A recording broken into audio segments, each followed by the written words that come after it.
A mí me toca la renta de capital, ¿correcto? Te Entonces, toca renta lo de que sucede es primera y que, de segunda. sí, rentas de primera y segunda consideradas rentas de Ajá, capital. claro. Correcto. Entonces, voy a hacer una breve introducción, pero antes, tuve un problema con mis archivos, se me borraron. Voy a hacer una entrada con respecto a los objetivos de la presente exposición. Ya. El objetivo fundamental para este tema es saber calcular el cálculo de la renta de primera y segunda categoría. Y en la introducción voy a entrar a ver el tema de qué es una renta de capital para exponer lo que me toca de lo que es renta de primera y segunda. Ajá. Y voy a hacer referencia a la ley del impuesto a la renta y su reglamento, el Decreto Supremo 479 del 2004 EF. Eh, la renta de capital son aquellos dividendos obtenidos por la colocación de un capital en un proceso de tipo productivo. En otras palabras, la renta de capital es un beneficio o ganancia. Eh, en la doctrina tributaria o en el enfoque tributario, renta es sinónimo de ingreso. El artículo 23 del inciso A del texto único ordenado de la ley del impuesto a la renta nos habla de los tipos de renta de primera categoría. Como vemos ahí, la renta de primera categoría se obtiene por los ingresos obtenidos por arrendamientos, cesión gratuita de predios, cesión de muebles, mejoras y subarriendo de predios. Vamos a ver todo esto en los siguientes pasos para ver en un caso específico cuándo se aplica y cuáles son las deducciones o la fórmula general del cálculo. Para ello, voy a definir qué es el arrendamiento. Como todos sabemos, el arrendamiento, su arrendamiento, vendría a ser un tipo de ingreso por la cobranza en efectivo o de especies, por el alquiler de un inmueble, así mismo como las otras cargas, ¿no? Pueden ser los tributos, adiciones, etcétera. Todo esto está tipificado, obviamente, en el artículo 23 del inciso A del texto único ordenado de la ley. Eh, ¿Cómo aplicamos en el caso de arrendamiento? En el caso de predios, se presume que la renta no debe ser menor al 6% del valor del predio. Eso significa que el 6% del valor de autovalúo es mi base para el cálculo del impuesto. Hay una salvedad con respecto a esta norma que dice que los arrendamientos de predios en el sector público son inafectos, ¿no? Hay que tener en claro qué es una inafectación y qué es una exoneración, ¿no? Una inafectación es de por vida y una exoneración está regulado por una ley. Vamos a hacer un caso práctico. Vamos a determinar la renta presunta del alquiler de un inmueble cuya merced conductiva mensual es de 500 soles. El valor de autovalúo, el valor del inmueble es 300.000 soles. Vamos a determinar la renta presunta y el impuesto anual. Para hacer el cálculo tenemos que tomar como referencia el valor de autovalúo, que es el 6% de los 300.000, que nos da 18.000. La renta real vendría a ser el monto de la alícuota mensual por 12, que nos da 6.000, y nos determina una renta presunta de 18.000.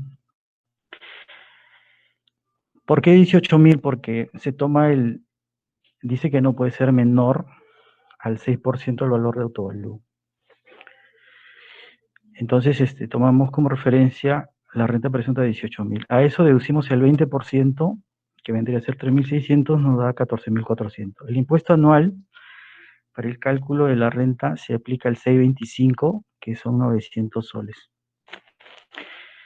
En este tipo de renta hay dos tipos de pago a cuenta, ¿no? Hay el tipo de pago a cuenta mensual y el tipo de pago a cuenta anual, que es el pago a regularización. El subarriendo es una consecuencia también del arriendo, pero tiene sus formas de aplicación. En este caso voy a saltarme por el tema del tiempo que me ha generado y voy a pasar a exponerle en los casos de renta ficta cuando cedemos espacios familiares, que obviamente, entre comillas, estaría exonerado, pero sí está afecto. Y también de la renta ficta proporcional, cuando alquilamos a familiares por tiempos cortos. En resumen, para el cálculo de la renta de primera categoría se deduce por concepto el 20% de la renta bruta. Eso lo dice el artículo 36 del texto único ordenado de la ley del impuesto a la renta. Es ahí donde me fija el tope del 20%. También podemos determinar que son pagos a cuenta que se abona el C25 sobre el importe del resultado del 20% a la renta bruta. Lo que se tenga de la renta ficta no están obligados a hacer pagos a cuenta. ¿Qué significa eso? Que las rentas fictas, como le expliqué anteriormente, no se declara mensualmente, sino se hace la declaración anual, de acuerdo al artículo 84 del texto único de la ley del impuesto a la renta. La imputación de la renta se basa en el principio de vengado, ¿correcto? Esto implica que aunque no se haya percibido la renta, deberá pagarse el impuesto. Eso está fijado en el artículo 57, inciso B del texto único ordenado de la ley del impuesto a la renta. Y ya vamos a ver también que en la renta de segunda categoría se aplica el principio de percibido. Bueno, eso es con respecto a la renta de primera. Renta de segunda. ¿Qué entendemos por renta de segunda? ¿Quiénes son los sujetos del impuesto?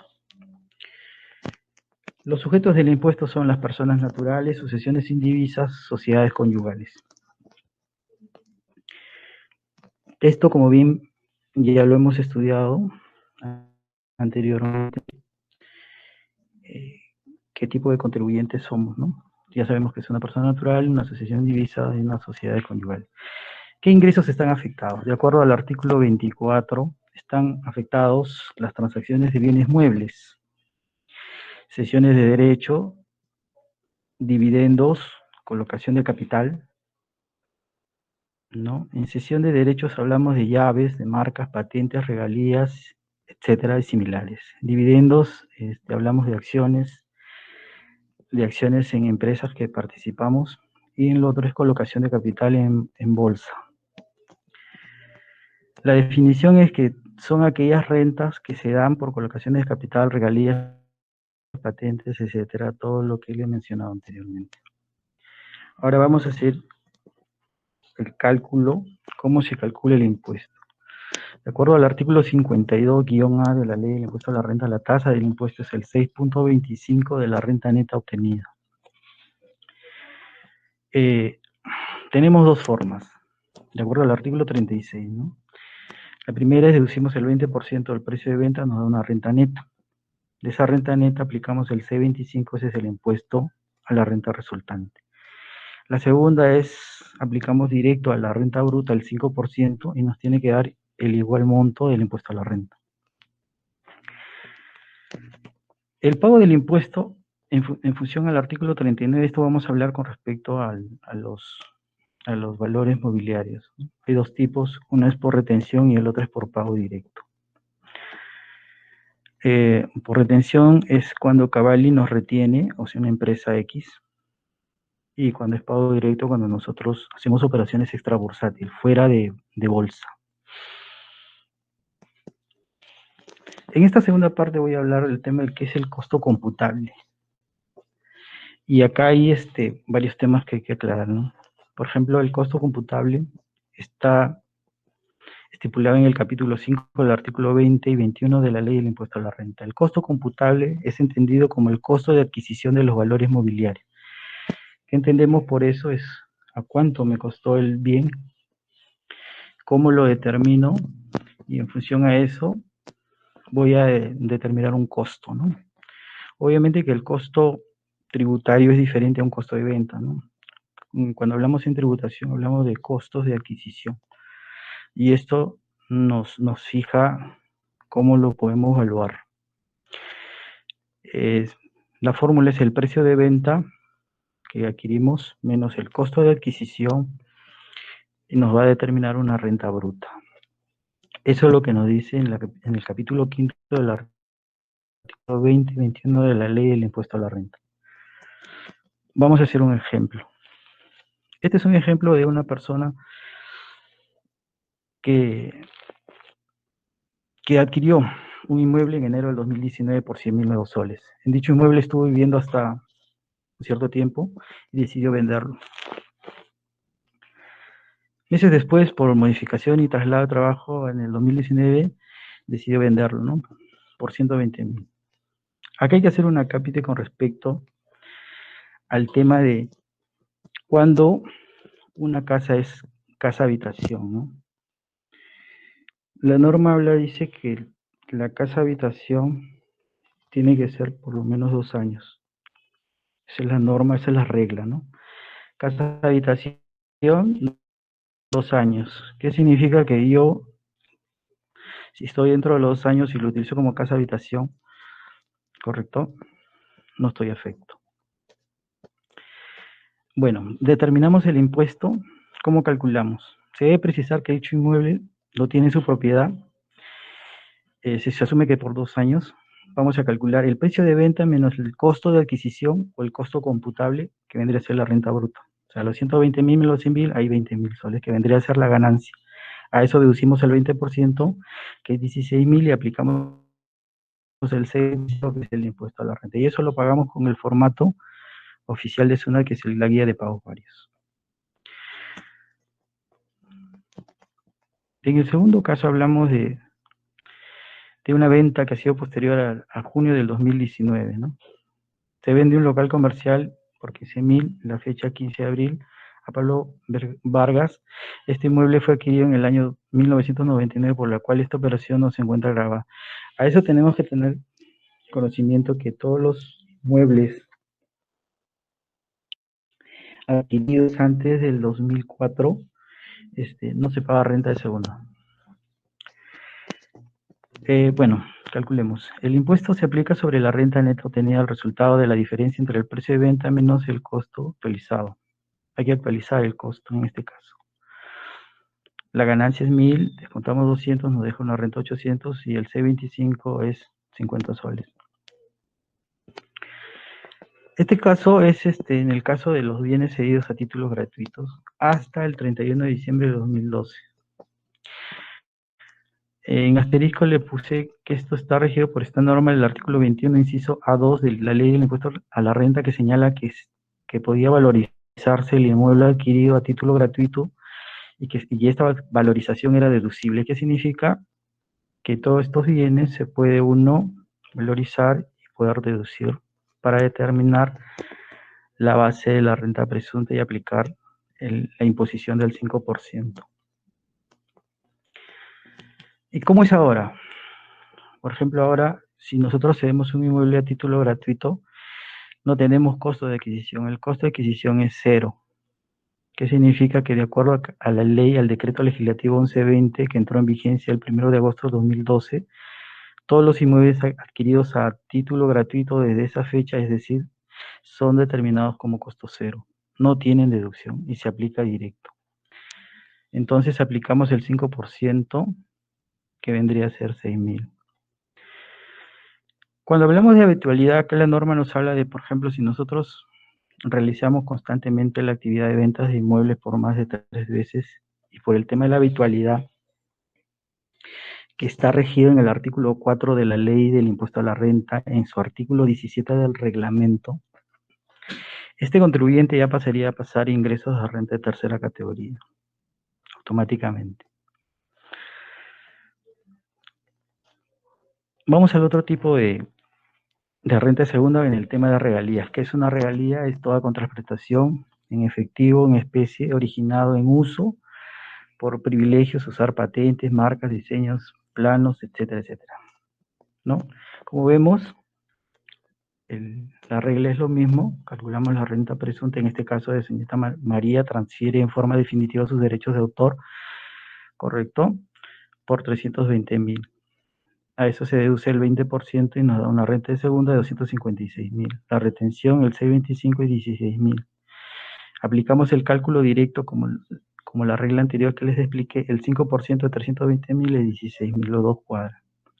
Por lo tanto, la empresa deberá retener 16.000 a la señorita María Pasquel y abonar dicho monto al fisco en el mes siguiente de acuerdo en el cronograma de vencimiento según el RUC, utilizando el PET 617, otras retenciones.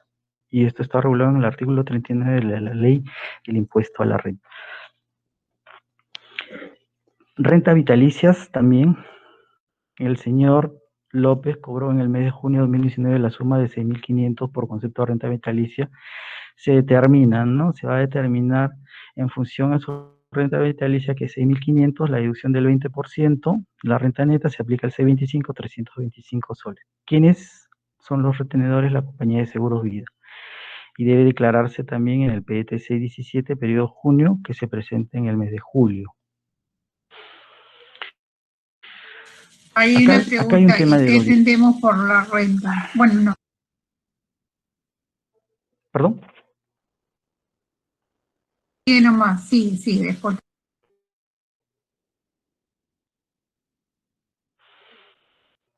Ya. Dividendos. Acá hay un caso específico porque los dividendos tienen un tratamiento especial. Resulta que los dividendos no tienen deducción. De acuerdo al artículo, un ratito acá lo tengo, están excluidos de la retención. Bueno, el pago del impuesto de los dividendos y cualquier otra forma de distribución de utilidades tienen carácter definitivo y se afecta con una retención de la tasa del 9.3% en el periodo que se acordó la distribución o cuando los dividendos se pongan a disposición de lo que ocurra primero. Entonces, como vemos acá no funciona la regla de la deducción del 20% que nos dice en el artículo 36 de la ley. O sea, acá no hay deducción del 20%, acá se aplica directo a la tasa del 9.3%. Posteriormente a ello se hace la distribución. Caso de dividendos. El señor Julio Larcón percibió dividendos de la empresa Naturaleza Sociedad Anónima por un monto de 8.000 nuevos soles. Determina el impuesto definitivo mensual de segunda categoría. La empresa Naturaleza S.A. al momento de abonar los dividendos al señor Alarcón debe retener el 9.3% del monto abonado. Calculamos de los 8.000, como le vuelvo a decir, el factor 9.3%, 744, eso vendría a ser el impuesto retenido. La empresa Naturaleza debe declarar la retención de los dividendos en el PET 617, periodo marzo 2019, que se presenta en el mes de abril de acuerdo al cronograma de la declaración SUNAT. Resumen, bueno, obviamente que hay mucho más, ¿no? Que hablar de los fideicomisos, regalías, fondos mutuos, inversión de capital en interior, en el exterior. Por ejemplo, cuando invertimos en capitales fuera del país, hacemos mención al artículo 10 de la ley del impuesto a la renta. También los intereses, los dividendos percibidos, etc. Bueno, eso como es un tema muy amplio, lo he tratado de resumir. Bueno, en resumen, solo está grabado las ganancias por ventas de inmuebles adquiridos a partir del 1 de enero del 2004. Esto está en la 35ª disposición transitoria final del texto único ordenado de la ley del impuesto a la renta. Recordar que a partir de la tercera venta, eso es importante, dentro del ejercicio se adquiere la habitualidad. Ya le expliqué que al ser habitual en estos tipos de ingresos pasar a la renta de tercera categoría. Y por ende, la renta tercera. El artículo 4, ley del impuesto a la renta, lo establece. Los contribuyentes perceptores de renta de segunda categoría deberán llevar un libro de ingresos y gastos cuando en el ejercicio gravable anterior o en el curso del ejercicio hubieran percibido rentas brutas excedentes a 20 UITs. Eso está en el artículo 65 de la ley del impuesto a la renta. Y bueno, como final le puedo decir que aquí aplicamos el principio de lo percibido, que era diferente en la primera, que era por el principio del devengado. Bueno, eso era todo lo que le podría exponer. Gracias.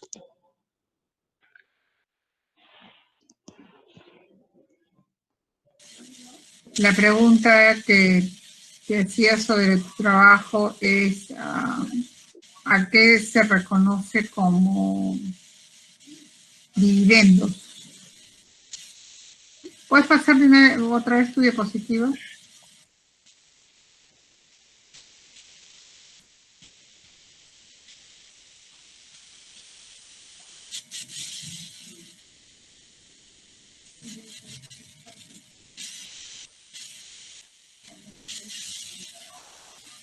¿Lo cerraste?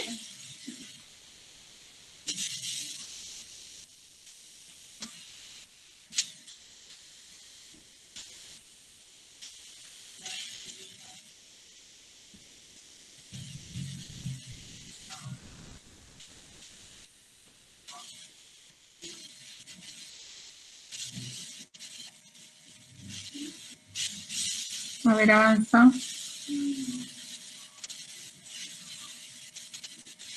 No.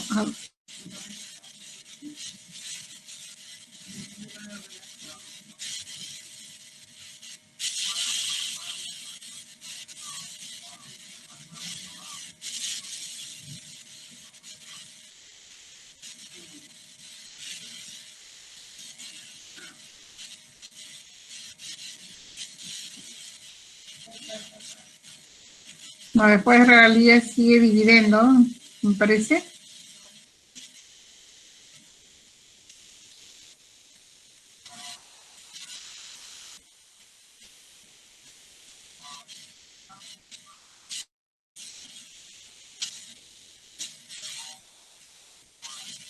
Ya te decía, ¿a qué llamamos dividendos?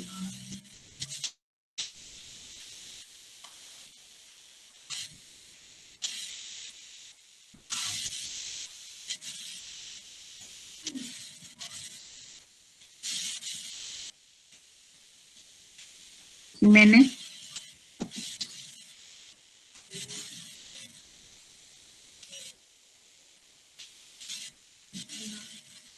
¿Aló? ¿Me escucha? Sí, te escucho. ¿Aló? ¿A qué llamamos dividendos? Estoy preguntando. Divi- dividendos, dividendos llamamos a las utilidades obtenidas por las utilidades percibidas de las acciones obtenidas en las empresas por la inversión, ¿no?